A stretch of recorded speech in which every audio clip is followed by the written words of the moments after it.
கோலி talk Kollywood news. Udhayanidhi நடிக்க இருக்கிறது Fahd Fazil பட ரீமேக். உதயநிதி நடிப்புல சமீபத்துல வெளியான சரவணன் இருக்க பயமேங்கிற படத்தை பார்த்தா உதயநிதி இன்னும் காமெடிங்கிற ஒரு பாதுகாப்பான வட்டத்தை விட்டு வெளியே வராம தவிக்கிறாருன்றது புரிஞ்சுது.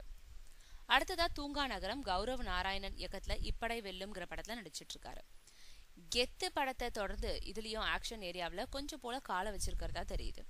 இருந்தாலும் உதயநிதியை ஒரு நடிகரா அடுத்த கட்டத்துக்கு செல்ல இந்த படங்கள் எந்த அளவு உதவி செய்யும்னு சந்தேகமா பார்த்த வேலையில தான் திடீர்னு பிரபல மலையாள இயக்குனர் பிரியதர்ஷன் டைரக்ஷன்ல நடிக்கிறதா அறிவிச்சு எல்லாருக்கும் ஷாக் கொடுத்திருக்காரு.